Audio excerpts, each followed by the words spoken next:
the hands speak a lot, a whole lot. How do you mean? You see, we've been talking here, and one of the things that would make this conversation interesting when I see it later is I look at your body language. You're not boring with the hands tucked behind you and just in one position. Okay, so projecting liveliness, Yes. animation, Yes. animatedness and Yes. aliveness Yes. is not only about the posture you evidence, Yeah. but also mannerism. Mannerism, your gesture, the way How you you gesture use your with hand. your hand. Yes, exactly. Exactly. For instance, if I want to tell you, if I say, I'm serious about what I'm saying, and I have my hands in my pocket, and I say, I'm serious. I'm really serious. As against, I'm serious. I mean this. Which is more believable to you? The one where you can see my hand. Because this has reinforced Exactly. the meaning that they're Exactly. expressing verbally. Exactly. I'm serious. Then this is, I'm serious. I'm open. I'm truthful. Okay? Now, so if you want to communicate that, then you want to make your hands show. Most of the time in business, okay, yes, you can have one hand in your pocket, but the other hand should be out to communicate. It completes the communication cycle. Okay? So don't joke with the importance of the hands. No. The palms, No. your wrist. It's very, very important. So Very, very mannerism can tell me about your social status, Yeah. can tell me about your nature. Yeah. I may be wrong, Yeah. but I'm drawing Yeah, inferences. yeah. And in selling, life is not fair. Yeah, it's not. So you come to me, there's a mannerism that I associate with guys with touts at the motor park. There's a mannerism I associate with professionals like lawyers. Yeah. There's a mannerism I associate with people who are into classical music and jazz music. Yeah. And there's a mannerism I associate with people who are ibile. Yeah. So Yes.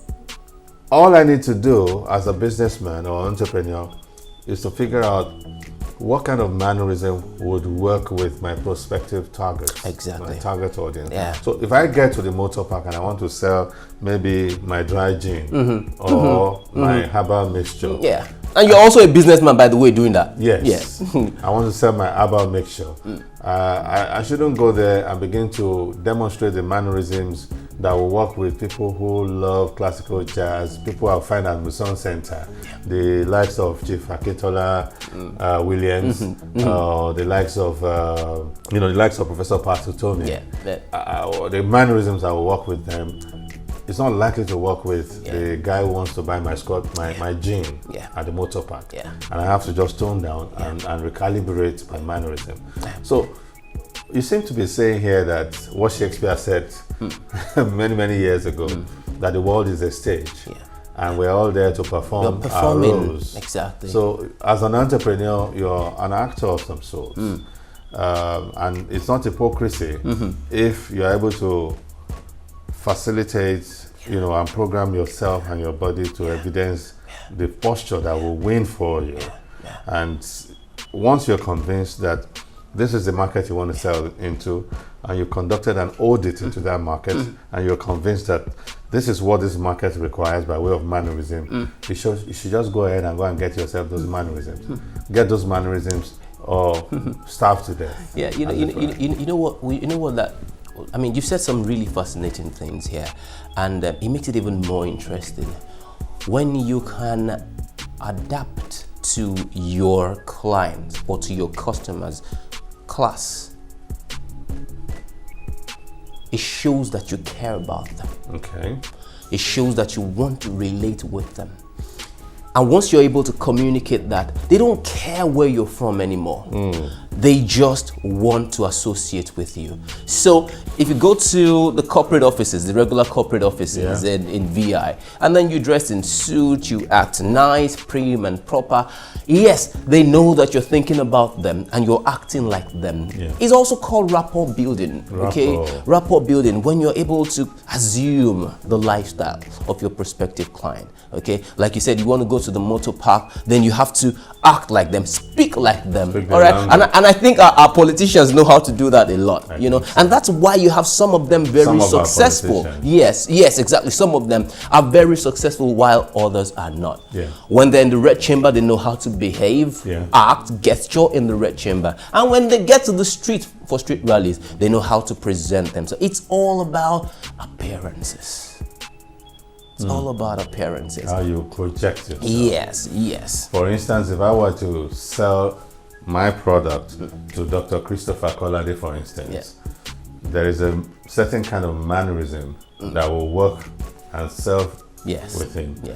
When I go to sell to, for example, Davido, there's a certain kind of mannerism Yeah. that will work. Yes. If I move over to try to sell to, for instance, an Ibukun Awoshika, there's a kind of mannerism that will work You're with right. her. You're right. And as a businessman, as an entrepreneur, I need to be conscious of the kind of mannerism that I project. I shouldn't leave it to nature. Yeah, Because some of us will say, that's how I was Yeah, that's how- created. yeah. Nah. You leave me. What is wrong? Sir? You can't be casual about it. You can't be casual. You have to be intentional. Intentional. You have to be deliberate. Intentional is Fantastic. Intentional is the word. Now, you talked also about gesture. Yes.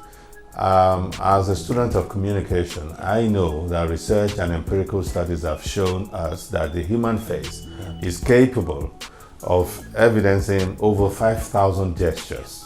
So we tend to undermine the resource that our face is in communication, in presenting ourselves, in self-presentation and deployment to a prospect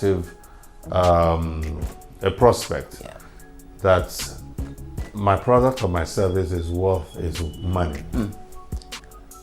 Number one, for the face. I think it depends on what you're selling. Yes. I mean, that's a no-brainer. Yes. Yeah. It depends. Or Yeah. It a depends on general what you are selling. Yep.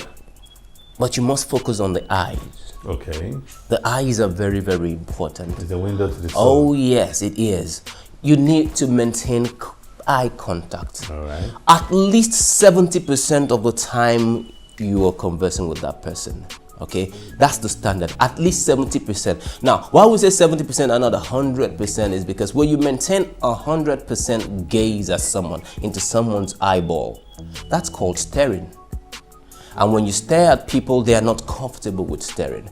There's usually a triangle on the face that you can focus on, all right, that makes you still maintain that eye contact without necessarily boring into their eyes. Yeah, like you have a drill bit into someone's eyes. Okay, so you get around the forehead, towards the nose, and towards the mouth. That's the triangle. That's the triangle. So it's an inverted triangle. Yes, It's exactly. an inverted triangle. Exactly. You know, of course, there are other wider triangles for other kinds of relationship. If it's a social one, then you might extend a bit to the chest, and even if it's an intimate one, maybe your wife, then you can extend it to anywhere. But for a business situation, the face Forehead is down to the chin. Yes, it's just good. And then eye contact, maintaining eye contact says you are confident, and then you're telling that person you're also important. Imagine if I'm saying something important to you, like now, I'm saying something very important. That is important that you have eye contact. And I'm not looking at you. I don't look believable. Okay, so you have to maintain eye contact. The next thing is the smile. What about in some cultures where maintaining eye contact is considered as rude? Yeah, there are places like that. So you have to be conscious. Yes, you have to be. Cultural yes. nuances of the environment you're operating. Oh yes. For example, even in Nigeria, in some parts of the country, it's considered rude for a woman to look a man in the eyes. In the eyes. You know, so you find the ladies in those cultures always looking to the ground. That's how they show that they're cultured. And it's also considered rude in some cultures around Africa here for you to look an elder in the eyeballs for more than a second. So you find people doing a fleeting check. You know, so you have to be conscious. But generally speaking, eye contact is very important. It gives reassurance that you care about the person. It also shows that you are not hiding anything. You know, because when your eyes begin to move and shift around, people think you're shifty and untrustworthy.